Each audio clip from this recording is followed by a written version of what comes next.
I'm joined by Megan Smyth, the Director of Legal Education at the National Association of State Procurement Officials. Megan, thanks so much for taking the time here at the GovRAMP Cyber Summit, the second annual one. Very exciting. Yes, indeed. Thank you.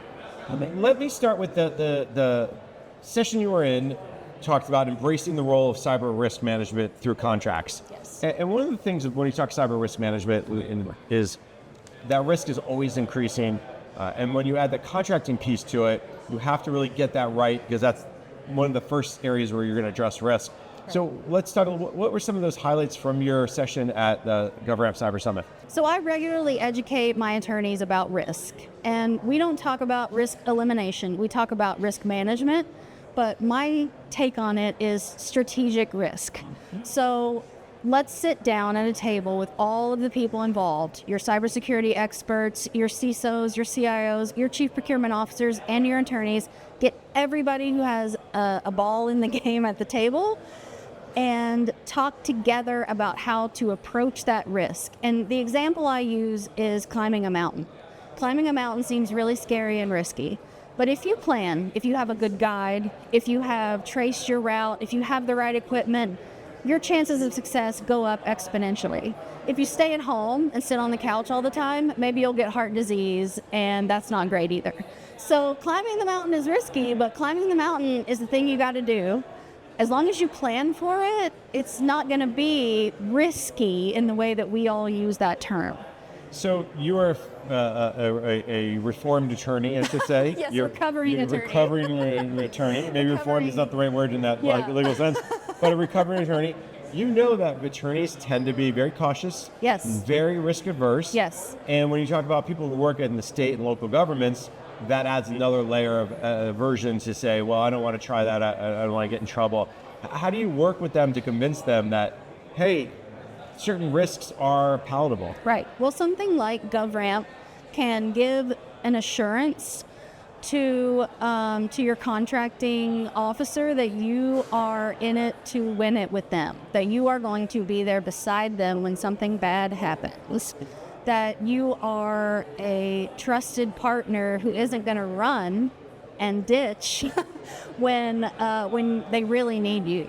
So the state really holds their sacred trust about personal data. They take it very seriously. I ask them all the time, like, man, this just seems like an insurmountable task. Why do you even bother? And they say to me, because we have to. It's our obligation to the citizens. It's what we do.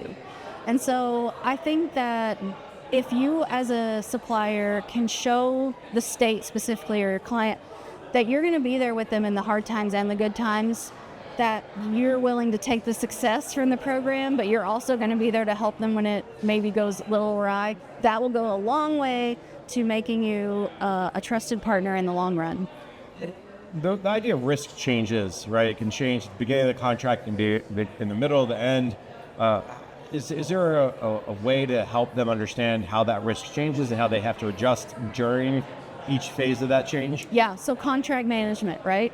So you can't just sign the contract, put it on a shelf, and never look at it again.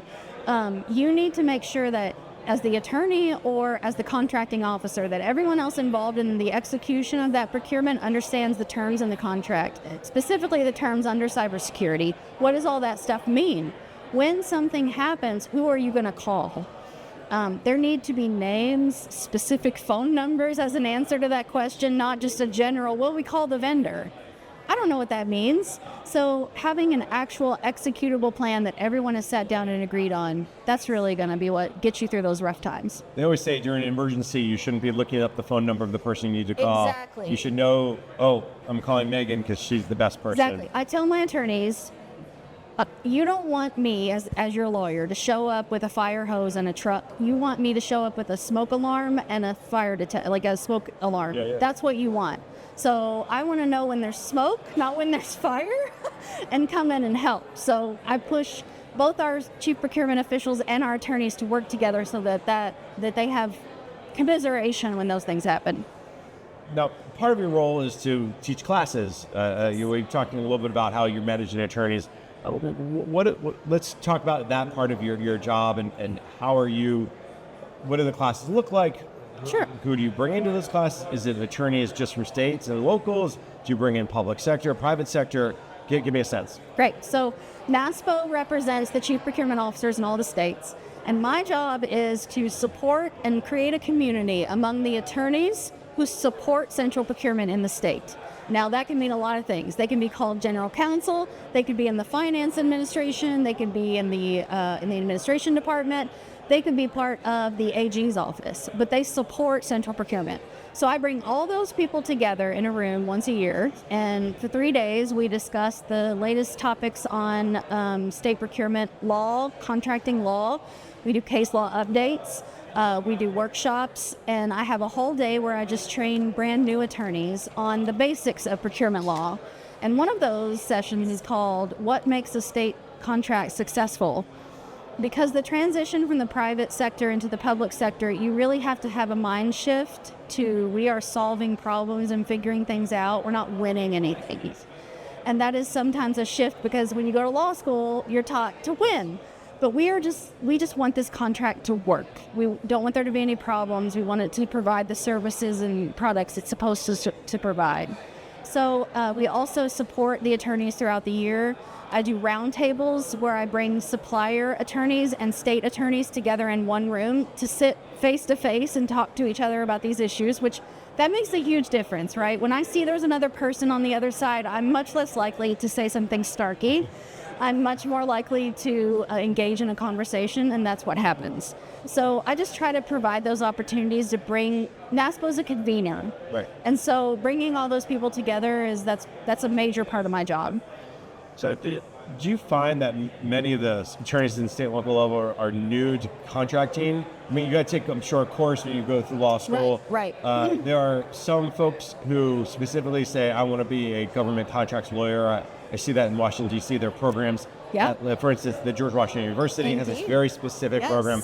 But I'm wondering at state and local level, if you've gone to your state university and became a lawyer that way, you may not get you may get 1 or 2 courses. Right. What do they have to learn? What do you see as kind of the biggest area that you have to help them beyond the winning part? I think that's a great point. Yeah, I think, generally speaking, since the pandemic, I think supply chain has come on everyone's radar. Suddenly everyone knows what the supply chain is, right? And that it's important. And so that taking advantage of that moment to sort of say, hey, this is what we do and this would be really cool for you, especially I think with the younger generations, a job is not just about the paycheck, it's about what are you contributing to society, what tangible thing do you see that you're making better? And as an attorney working on contracts in the state, you get to see the bridge that you helped put the contract together for. You get to drive on the road that you helped, put together. So that's very satisfying, and they need education to keep them up to date, right? So you learned all that in law school, but you learned the basics, and we need to keep you up to date on what's happening, the newest things, and the newest best practices when it comes to contract development. And the case law is constantly changing. How much since I spent a lot of time covering the federal world and federal contracts, how much does federal contracts changes or federal contract case law bleed into the states? Well, it's all in one big ecosystem, right? And so while the FAR, the Federal Acquisition Regulations, don't apply to the states, they can have a lot of influence on how the state legislatures develop their bills about procurement. It often serves as a testing ground for sort of, this federal government does something and we watch and see if that works, and then maybe we adopt it and maybe we don't. And then often we say, the workshop of the cities, locals can often do a lot of things that the state and the federal can't do. So we can all learn from each other. I think it's really important that we all get together and make sure that we're not developing policies that are counter to each other or that don't work in concert with each other, because that's not going to be good for anyone in the long run. I'm going to get into a little minutia of law. Yes, so I'm not a lawyer, so, okay. so forgive me. Uh-oh. Generally speaking, if there's a case before the Court of Federal Claims, let's say, and the Court of Federal Claims rules that this contract that happened with the federal government was not allowed for these reasons, that upheld a protest, do you pay attention to that to say, okay, that again could move into the state world, so we better be aware not to be on the lookout for a contract that does the same thing, because there's already case law that says this is not legal when it comes to contracting. I'm simplifying it too much, but I'm just fascinated by the how much it overreaches or how much it does and it doesn't. I'm going to give you the classic lawyer answer. It depends. No worries. It depends. And I say that because every state, we joke, if you've seen one state, you've seen one state. So they're all different. But I think that oftentimes they will take their lead from what they see going on at the federal level. But the states are sovereign, and they do what they do, and every state has a different protest process. Some of them have a very robust, administrative, rich process, and some of them hardly have one at all. So it's a huge gambit. So it's really hard to say that would have a direct effect on many of the states. But as an attorney, it's important to stay abreast of what's going on in your area of the law, whether it's federal or not. So I would say that it's important for us to know what's going on. Just be aware of it. As an attorney, you need to bring that knowledge back to your client, right? So you need to be aware of the atmosphere. I want to shift over a little bit, talk about cybersecurity and contracting. We're here at GovRAMP Cyber Summit. Did you get a sense that attorneys are more understanding of why cybersecurity is important, of how that fits into the terms and conditions?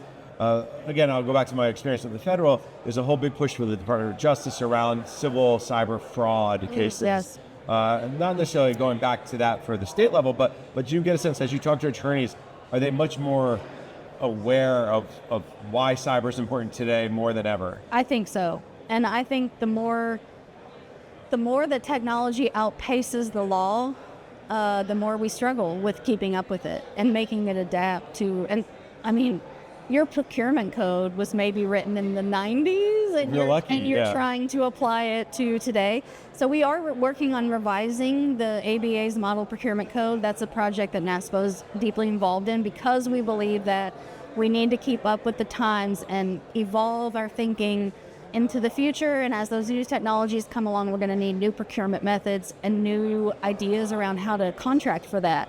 Cybersecurity is definitely on the attorney's radar. They hear it in the news. They see it every day in their work.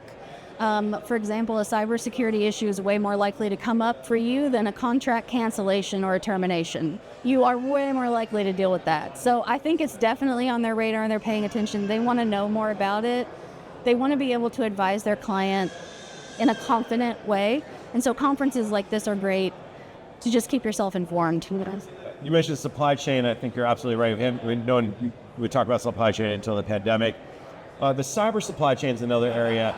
When you look forward as you continue to increase or improve the education classes, as you continue to evolve them, what are some of those topics like supply chain that you could say, okay, that's one for next year or that's one for the following year? I know you'll mention those two awful letters of AI. I was going to say, this isn't going to surprise you at all. No.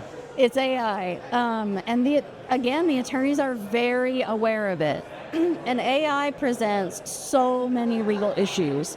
There's intellectual property, there's copyright, there's the state's ownership over what the AI produces or doesn't. Are you using AI to evaluate? Are you not? Then there's procuring AI, and then there's using AI to procure, which are also two different things. It's super complicated. They are begging us for that type of information. So I do my best to bring them subject matter experts who can talk to them about how it works and what it is. And then I bring them legal experts to talk about how to contract for that thing. And it's just like anything else. Attorneys love what we do because we get to learn new things all the time. So you have a case about fire hydrants. You learn everything there is to know about fire hydrants. So you have you're soliciting for AI. You need to learn everything you can about that to advise your client well. So that's what we encourage and try to help them by bringing those people in to talk to them directly. And then there's the whole generative AI, agentic AI that could use it in their own world to make their caseloads less burdensome or go quicker. So there's a host of topics. Megan, I very much enjoyed our conversation. Unfortunately, we're out of time today at the GovRAMP Cyber Summit. Let me thank my guest. Megan Smyth is the Director of Legal Education at the National Association of State Procurement Officials. Megan, thank you so much for taking the time. Thank you.